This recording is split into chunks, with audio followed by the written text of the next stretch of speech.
I mean, if Apple or Amazon reported a 7% drop in revenue tomorrow, the stock would be in free fall. Oh, absolutely. Wall Street would completely panic. Right. I mean, analysts would be downgrading the shares. The financial press would spend, weeks dissecting the total collapse of their growth narrative. Yeah, it would be a bloodbath. Exactly. But today, we were looking at a company that just reported a 7% drop in its core revenue metric. And it might actually be the most bullish, brilliantly executed financial maneuver of the entire quarter. It really might be, which I know goes against every instinct a retail investor has, right? Totally. Because we are conditioned from day one to worship top-line growth. You want revenue going up always. Up and to the right. Exactly. But in the global reinsurance market, top-line revenue is, well, it's really just a proxy for risk assumption. Okay, break that down a bit for the listener. Sure. So bringing in $1 of premium means you are taking on a corresponding liability. If the pricing in the market doesn't, adequately compensate you for that liability, taking on that $1 of revenue is actually a very fast way to destroy shareholder capital. Which brings us to today's topic. Welcome to this deep dive. Today we're taking on the Talk Tickers format, and we are breaking down Everest Group's Q2 2026 earnings call. Ticker symbol EG. That's right, EG. Our mandate today is to look at the raw data provided by CEO Jim Williamson and the new CFO, Elias. We're going to translate the dense kind of actuarial mechanics of the reinsurance industry. Which can be a lot. It's like reading the Matrix code sometimes, just a wall of numbers, attritional loss ratios, sidecars, non-concurrent terms. But once you know what to look for, a very clear story of money being made or lost appears. Yeah, the story is always in the math. So we want to give you, the listener, an actionable, opinionated perspective on whether this stock deserves a place in your portfolio. And to understand what Everest is doing right now, we kind of have to start with that glaring contradiction. The massive profitability paired with the shrinking top line. Exactly. So let's jump into section 1, the headline numbers. Let's lay out the baseline data. Right. So for the second quarter, Everest posted an operating income of $585 million. Which is huge. It's a massive number. And that translates to an after-tax net operating earnings per share, or EPS, of $14.85. Okay, $14.85 EPS. Yeah. And they generated an annualized return on equity ROE of 14.9%, plus a total shareholder return of 16.8% annualized. Those are all incredibly strong metrics, but there's one metric in this sector that kind of dictates everything else. Right? Yeah, the book value per share. And this is key. It grew by 12% year over year to roughly $408. And that is excluding unrealized gains and losses. I really want to focus on that 12% growth in book value per share, excluding those unrealized gains and losses. Yeah. Because, for retail investors, book value is basically the ultimate scorecard for an insurance company. It is. It's the actual tangible net worth of the company divided by its shares. Right, the intrinsic net worth. But the exclusion of the unrealized items, why is that so critical to look at? It tells us that this isn't just some paper gain. It's not driven by some temporary fluctuation in the bond market. Yeah, because an insurance company's balance sheet is heavily comprised of fixed income investments, bonds mostly. Because they have to park all that premium cash somewhere safe while they wait to see if claims come in. Exactly. So if interest rates drop across the broader economy, the value of those existing bonds goes up on paper. Which artificially inflates the book value. Right. So by stripping that out, we are looking purely at the cash engine of the business. Just the core operation. Just the underwriting profit and the realized investment income. So generating a 12% fundamental compounding of equity while navigating a really complex macroeconomic environment, it indicates highly, highly efficient capital allocation. Okay, so profits are absolutely booming. The capital is compounding. But then we look at the gross written premium. The revenue equivalent? Right, the actual money coming in the door from selling reinsurance policies across their core businesses. It's sitting at $3.7 billion. Which sounds like a lot. It does. But it's actually down 7% year over year. And what's wild is that management isn't even apologizing for it. No, not at all. CEO Jim Williamson explicitly stated they are prioritizing bottom line returns over top line production. They actually proactively reduced their reinsurance treaty premiums by 9% on a constant dollar basis. Yeah, and that 9% reduction in the treaty business is, I think, the clearest signal of their current underwriting philosophy. Wait, let's define that real quick for the listener. What exactly is a treaty in this context? Right, so a treaty is essentially a bulk insurance policy for another insurance company. Like wholesale insurance. Exactly. When Everest looks at a massive portfolio of risk presented by a primary insurer, they run it through their proprietary models. And if they don't like what the models say, if the expected return on capital falls below their internal threshold, they literally just walk away. they just say no. They say no. They are intentionally shrinking their exposure because market pricing in certain lines just does not justify the risk right now. Okay, so that takes us directly into section 2, the story behind the numbers. Because how does a company make more money by bringing in less revenue? It's all about underwriting discipline. Let's look at the mechanics of how they're shrinking that exposure, specifically in the property catastrophe or CAT market, because the numbers here are frankly staggering. Yeah, the broader property market saw price drops of like 15% to 20% at the mid-year renewals. That is a massive pricing headwind. Oh, totally. If the market average drops 20%, you would assume any major player's portfolio would take a similar hit, right? You would think so, but Everest's property cat portfolio only saw a pricing drop of about 10%. So they beat the market gravity by a factor of 2. Exactly. They beat the market on property cat, and they achieved that alpha through some really aggressive structural negotiations. Williamson detailed this on the call, right? What were the 2 primary tools they used? They demanded non-concurrent terms, and they raised their attachment points. Okay, let's pull that apart, because non-concurrent terms sounds like pure Wall Street jargon. How does that actually work? Well, the concept is a perfect illustration of Everest's leverage right now. Give me a scenario. Let's say we have a massive property program.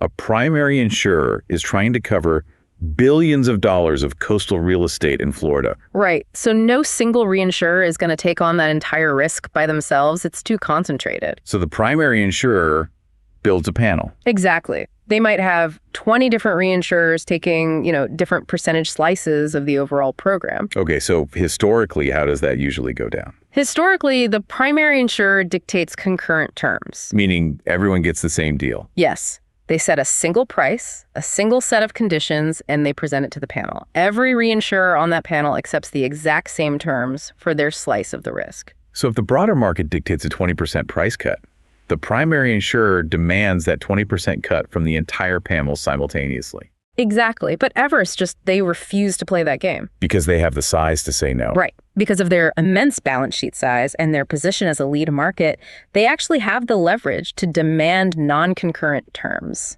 So they basically look at the primary insurer and say, yeah, we understand the market is softening by 20%, but if you want the security of our capital backing your Florida portfolio... Yeah, you are going to give us a bespoke contract. Right. We're only taking a 10% cut. And the crazy part is the primary insurers concede. Because they have to. Yeah, because replacing Everest's capacity in a volatile market like Florida is incredibly difficult. It might even be impossible. So by securing these private, non-concurrent terms, Everest successfully decouples its own revenue stream from the broader deteriorating market averages. They're literally using their size as a weapon to maintain their margins. That is fascinating. Okay, so that was the first lever. The second lever they pulled was moving their average attachment points higher. Yeah. Let me try to translate this one with an analogy. Think of Everest as a bouncer at a really exclusive nightclub, right?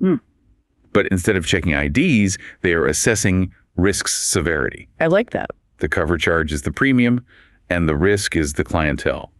The attachment point basically dictates when the bouncer actually has to intervene and do their job. That's a great way to put it. In reinsurance architecture, the attachment point is the threshold of aggregate financial damage that has to be breached before the reinsurer pays a single dollar. Right. So if a primary insurer has a program with a, let's say, $100 million attachment point, then any storm that causes $101 million in damage forces the reinsurer to start writing checks.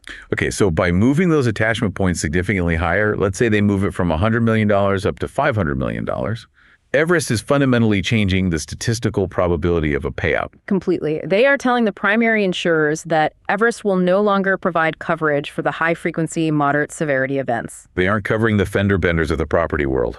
Exactly. They are isolating their capital exclusively at the catastrophic tail end of the risk curve. So they're forcing the primary insurers to absorb all the attritional losses, the severe thunderstorms, the minor hurricanes, the localized hail events. Right. Everest is saying, we will only deploy capital if a true historical anomaly occurs, like a Category 5 direct hit on Miami. But the trade-off there is that the premiums they can charge are lower at those higher attachment points, right?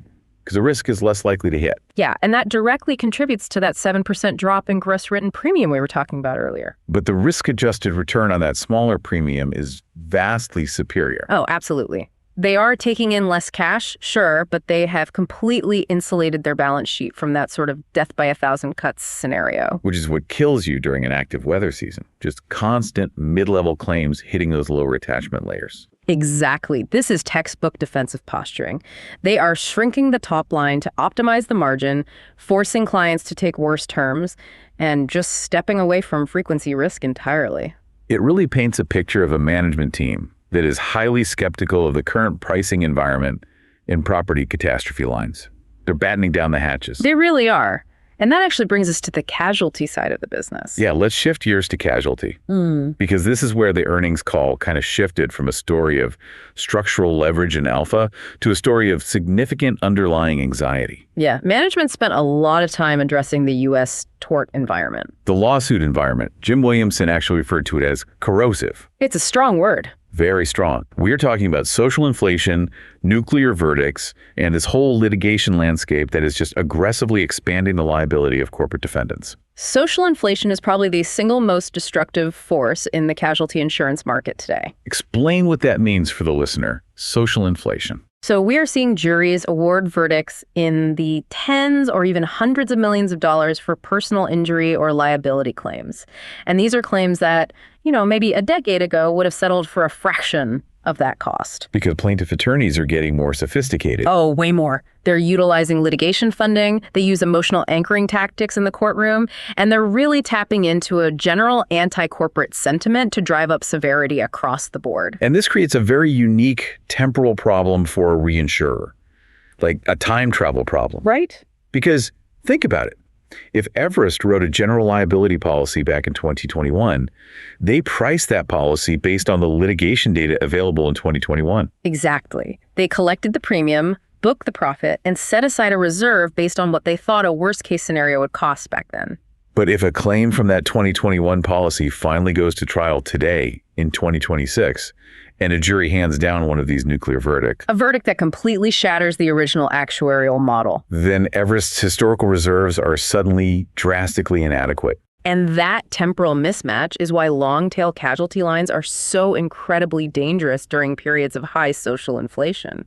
You're constantly discovering that the business you wrote 5 years ago was radically underpriced. You're paying for yesterday's mistakes with today's dollars. And this exact dynamic forced CFO Elias to take a very aggressive action this quarter. Yeah, instead of waiting for their standard third quarter annual reserve study, which is when companies usually do this, management proactively added roughly $200 million to their North American casualty reserves for older accident years. Plus, they added $55 million specifically for the Baltimore Bridge collapse. Right, recognizing that the industry-wide loss estimate for that single bridge event has escalated to somewhere between $2.8 and $3 billion.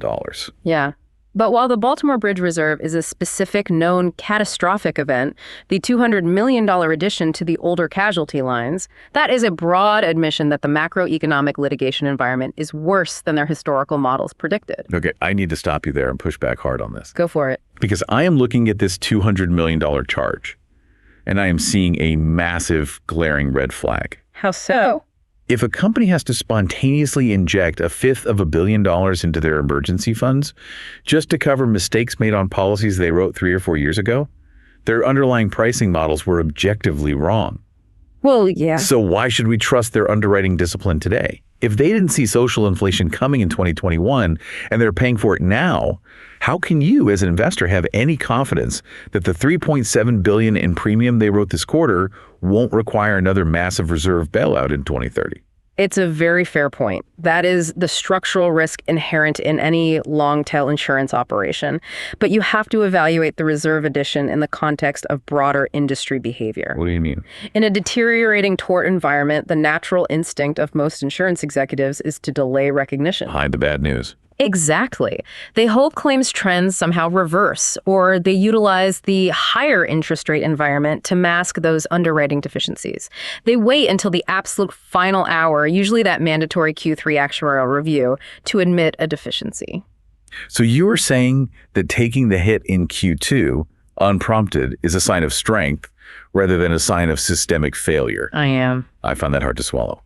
A $200 million miss is a $200 million miss. Regardless of what month you admit it on a conference call, it directly cannibalizes the operating income. It does cannibalize the income, but we have to distinguish between the actuarial central estimate and management's best estimate. Break that down. Okay, so the actuaries look at the raw data and generate a central estimate of ultimate losses. Prudent management teams will set their actual booked reserve significantly above that central estimate to create a buffer. Okay. Elias and the new chief actuary, Katie Bradica, are looking at the accelerating frequency of nuclear verdicts and choosing to expand that buffer preemptively. But they're expanding the buffer because the central estimate itself is likely drifting higher, right? Yes, the central estimate is drifting, but the proactive timing is the crucial variable for an equity investor here. Because of how much cash they're making right now. Exactly. Everest generated $585 million in operating income this quarter, even after absorbing that $200 million hit. So they use the massive profitability of their current property operations to essentially write off the sins of the past casualty business without damaging their current capital position. Bingo. It clears the deck. It prevents a scenario where a massive unexpected reserve charge wipes out an entire quarter's earnings down the road when maybe they aren't making as much cash. Okay, I understand the argument that they're dealing with it from a position of financial strength. It's the kitchen sink approach, right? Throwing all the bad news into a single quarter when the underlying cash flow can sustain the impact. Right. But it still implies that their visibility into casualty tail risk is murky at best. It tells me that the corrosive U.S. tort environment is a variable they cannot fully model, which is fundamentally terrifying for a business that relies on accurate risk pricing. Your skepticism is completely warranted, and honestly, management actually agrees with you. Really? Yes. They know they cannot perfectly model the upper limits of social inflation. That is precisely why they are utilizing alternative capital structures to shed that exact risk off their own balance sheet. Okay, so this brings us to alternative capital.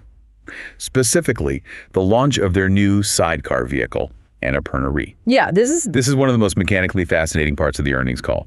The CFO announced they expect to cede roughly $200 million a quarter in premium to Annapurna Re over the next 3 years. Let's dissect the mechanics of a sidecar, because to the uninitiated, giving away $200 million a quarter in revenue sounds like organizational malpractice. Right. Why give away the revenue? So a sidecar is a specialized financial structure. It's designed to allow third-party institutional capital, so we're talking sovereign wealth funds, pension funds, massive endowments, to directly participate in the reinsurance market. Without having to actually build their own underwriting infrastructure. Exactly. Yeah. Everest sets up Annapurna Re as a distinct entity and enters into a quota share agreement with it. Okay, let's break down the math of a quota share. Say Everest writes a complex billion-dollar casualty portfolio. They don't want all of that exposure sitting on their own balance sheet, especially given the corrosive tort environment we just debated. Right, it's too much concentrated risk. So they take a predefined slice of that portfolio, let's say 20%, and they cede it to Annapurna Re. And the institutional investors backing Annapurna Re provide the capital to collateralize that 20% slice. In exchange, they receive 20% of the premiums. Yes, but crucially, they also assume 20% of the ultimate losses. So if a nuclear verdict hits that specific portfolio, Everest only pays 80% of the claim. The pension funds sitting in the sidecar absorb the remaining 20%. It is a massive pressure release valve for Everest's balance sheet. Huge. They maintain their relevance to the primary insurers because they can still underwrite enormous policies, but they instantly fractionalize the tail risk and distribute it to Wall Street. Exactly. But the risk transfer is really only the first layer of the strategy. The true financial brilliance of the sidecar model is the fee structure. The fee structure. Okay, walk me through that. Well, the institutional investors in Annapurna Re have the capital, right? But they lack the proprietary data models, the historical relationships, and the deep underwriting expertise to source and price this risk themselves. They don't have Jim Williamson and his team. Right. They need Everest to act as the originator. So Everest charges a ceding commission. Yes, and management fees. They charge fees to originate and service that risk. They are utilizing their intellectual property and their market position to generate risk-free fee income. And that fee income drops directly to Everest's bottom line without tying up a single dollar of their own regulatory capital. It's beautiful, and the strategy extends beyond just Annapurna. Their broader third-party capital platform, which is called Logan, has grown its assets under management to roughly $3.4 billion. Wow. Which is an 89% increase year over year. They are rapidly scaling a high-margin asset management business right inside the shell of a traditional reinsurance company. So let's recap where we are. We have a management team that is shrinking core premium exposure by 9%. They are forcing non-concurrent terms on property clients. They are raising attachment points to avoid frequency risk. Right. They are padding casualty reserves by $200 million to build a fortress against social inflation. And they are utilizing sidecars to shift remaining tail risk to third parties while collecting fees. Yeah. Every single operational metric points to an extreme, almost paranoid level of defensive discipline. It really does. Which forces us to ask, what is the end game of this defensive posture? Right. The operations are generating massive amounts of cash, but they are deliberately restricting the deployment of that cash into new underwriting risk. So where does it go? Exactly.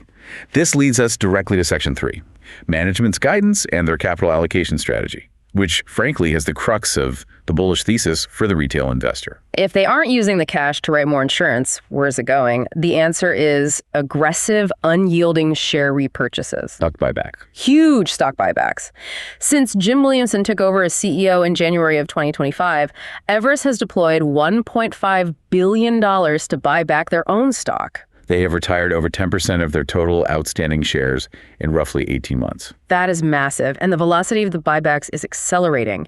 In Q2 alone, they repurchased 1.2 million shares for $395 million. And that was executed at an average price of $342 per share. Yes. So if we look at their operating income for the quarter, that $395 million buyback represents an 81% payout ratio. I mean, returning 81% of quarterly earnings to shareholders via repurchases is a structural anomaly in the broader public markets. Usually you only see that kind of aggressive return of capital in dying industries, right? But Everest is growing. Right, because most mega-cap technology firms, they execute buybacks simply to offset the dilution of employee stock-based compensation. Just treading water. Yeah. But Everest is fundamentally shrinking the capitalization of the company. And CFO Elias provided explicit forward guidance on this. He stated that management expects to exceed their historical floor of $300 million per quarter in repurchases going forward. They are accelerating it. They are. He communicated a really stark conviction that the public market is fundamentally mispricing the true earnings power of the franchise. And honestly, the math supports his conviction entirely. Let's run that math, because this is arguably the most actionable data point for the retail investor listening right now. We established in the headline numbers that Everest's book value per share, the hard intrinsic liquidation value of the firm, is roughly $408. Right. And in Q2, management utilized $395 million of excess capital to buy back stock at an average price of $342. Which means they are buying pieces of their own business at a 16% discount to its fundamental net worth. That is the magic trick right there. It is. When a company repurchases shares below book value, the mathematical consequence is an immediate risk-free accretion of value for every remaining shareholder. It forces the book value per share of the remaining float to increase automatically, even if the underlying operations of the business remain completely stagnant. Exactly. But the operations aren't stagnant, right? They are generating a 14.9% ROE. So it creates a dual compounding machine. You have the operational engine organically growing the book value, and you have the capital allocation engine artificially compressing the share count at a discount. Which just accelerates the per-share growth rate. It demonstrates a ruthless focus on per-share value creation over empire building. Which is rare. Very rare. In the insurance sector, management teams often suffer from a bias towards scale. They want a larger balance sheet, they want higher gross written premiums, they want to acquire competitors to dominate market share. But Everest is actively doing the opposite. Right. They are shrinking the balance sheet risk and shrinking the share count because it is the most mathematically efficient way to drive returns. And this disciplined capital return is further supported by a massive macro tailwind in their investment portfolio. We can't do a deep dive on an insurance company without analyzing the float. Ah, the float, yes. Because when Everest collects a premium, they hold that cash, the float, until a claim is paid, which, in those long-tail casualty lines, can be years or even decades. And in Q2, their investment portfolio generated $523 million in net investment income. Just off the interest and yields. Yep. And the mechanics of that $523 million yield tell a fascinating story about the future trajectory of their earnings. Right. Elias broke this down. He noted that the current book yield on their fixed income portfolio is 4.5%. Meaning the average interest rate they are earning across all the bonds they currently hold. Exactly. And many of those bonds were purchased during the previous decade's zero interest rate environment. When yields were terrible. Right. But the new money yield, which is the rate they can secure today if they take fresh premium or the principal from maturing bonds and invest it in the current market, is closer to 5%. Oh, wow. So this dynamic creates an automatic, highly predictable escalator for their earnings. Completely automatic. Every single month, older, lower-yielding bonds naturally mature. And Everest takes that return principal and immediately reinvests it into the current 5% environment. Exactly. Without writing a single additional insurance policy and without altering their underwriting risk profile by a single basis point, their net investment income is mathematically guaranteed to drift higher. The yield curve is executing the heavy lifting for them. It really is. And when you combine that locked-in investment tailwind with their forward guidance on the core underwriting business, the fortress mentality becomes just undeniable. What was the specific guidance there? Management guided for the global wholesale and specialty combined ratio to remain in the mid to high 90s and the treaty attritional loss ratio to sit in the mid 50s. Okay, let's unpack that jargon. The combined ratio is basically the ultimate barometer of underwriting efficiency. It represents the ratio of incurred losses and operating expenses against earned premiums. So a combined ratio under 100 means they are making a profit on the insurance side alone. Yeah, a combined ratio in the mid to high 90s means they are generating an underwriting profit before they even factor in the $500 million of quarterly investment income we just talked about. They're literally getting paid to hold the float. Exactly. And the treaty attritional loss ratio sitting in the mid-50s, that proves that the structural leverage we discussed earlier, the non-concurrent terms, the higher attachment points, is actually working. Because the attritional ratio measures the day-to-day non-catastrophic losses. Right. So keeping that in the mid-50s indicates that they have successfully insulated the core portfolio from frequency risk. The fender benders are no longer draining the balance sheet. It is a cohesive, closed-loop system. The aggressive structural underwriting protects the balance sheet. The protected balance sheet generates massive free cash flow. The macro interest rate environment organically grows the investment yield on that cash.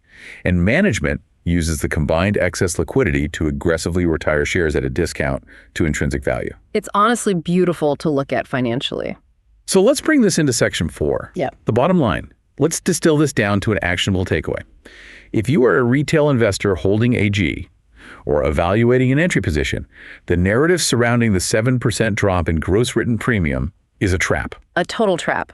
Amateur analysts will screen for top-line revenue growth and flag Everest as a declining asset. In reality, in a softening property market and a corrosive U.S. tort environment, aggressive top-line growth is the hallmark of an undisciplined management team writing underpriced risk. Yes. Everest's deliberate contraction of premium is a fundamentally bullish indicator. It demonstrates cycle-tested maturity. They are sacrificing vanity metrics to protect the integrity of the book value. Exactly. You are looking at a compounding engine generating nearly 15% ROE, backstopped by a $200 million preemptive reserve fortification, and managed by an executive team that is returning over 80% of quarterly earnings directly to the owners. The buyback mandate is the ultimate proxy for management's internal confidence.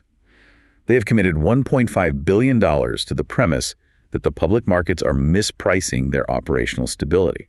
It's hard to argue with that level of capital commitment. They have built a financial fortress, and they are utilizing the cash flow generated within those walls to systematically concentrate ownership for the remaining shareholders. Right. It is an exceptionally strong, mathematically sound position. It really is. And, while the immediate financial mechanics dictate a bullish stance on the equity, the structural maneuvers Everest is executing specifically with their third-party capital platforms, they actually hint at a much broader systemic shift occurring across the entire global financial architecture. This brings us to the outro, because this is the underlying narrative that requires deep reflection far beyond the confines of a single quarter's earnings. We analyzed how Everest is scaling Mount Logan to $3.4 billion in assets and how they're utilizing Annapurna Re to seed hundreds of millions of dollars in casualty risk directly to institutional investors. Right. They are systematically fractionalizing global catastrophe risk and piping it into Wall Street. Yeah, and historically, the core identity of a global reinsurer was acting as the ultimate financial backstop, right? The buck stopped there. When cities burned or coastlines flooded, the buck stopped on the reinsurer's balance sheet. They absorbed the catastrophic shocks of the modern world.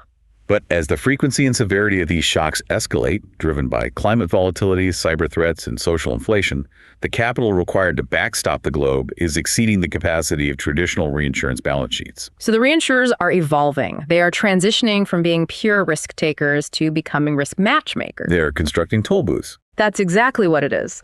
They sit perfectly positioned between the raw, chaotic disasters of the physical world on one side and the near infinite pools of yield-starved institutional capital on the other. They utilize their proprietary data and market access to match the disaster to the capital. They syndicate the risk through sidecars and quota shares. They collect a risk-free management fee for structuring the transaction. And they keep their own balance sheets relatively pristine. It fundamentally alters the PE multiple the market should theoretically assign to these companies, as fee income is valued far higher than volatile underwriting income. But the systemic implications are profound. Think about this. If every major reinsurer successfully transitions toward this asset-light, fee-driven model, we have to question the stability of the ultimate risk bearers. Yes. Everest knows exactly how dangerous the U.S. tort environment is. That is why they padded their reserves by $200 million. Yeah. But does the sovereign wealth fund participating in the Annapurna Re sidecar possess that same granular understanding of the risk? And that is the central systemic vulnerability. What happens when the entity pricing the risk is no longer the entity holding the majority of the risk? Right. If a truly unprecedented black swan catastrophe occurs, a series of events that shatters historical actuarial models, the resulting liquidity crisis won't necessarily hit the reinsurers. No, it will hit the pension funds and institutional investors who assumed the tail risk for a marginal yield enhancement. It effectively democratizes catastrophe risk into the broader financial markets. It's an incredibly brilliant mechanism for a company like Everest to enhance their return on equity today, but it redistributes the shockwaves of future disasters in ways the market has yet to fully stress test. It is the financialization of physical danger. It demands that you, as an investor, not only analyze the combined ratios and the book value growth, but also the structural destination of the underlying liabilities. It is a massive evolution of the global financial plumbing. And it's buried right there in the dense actuarial jargon of an earnings call. Once you bypass the complex terminology and focus on the flow of capital, the mechanics of how value is protected, syndicated, and compounded become unmistakably clear. Keep your eyes on the attachment points, monitor the capital return yields, and we will see you next time.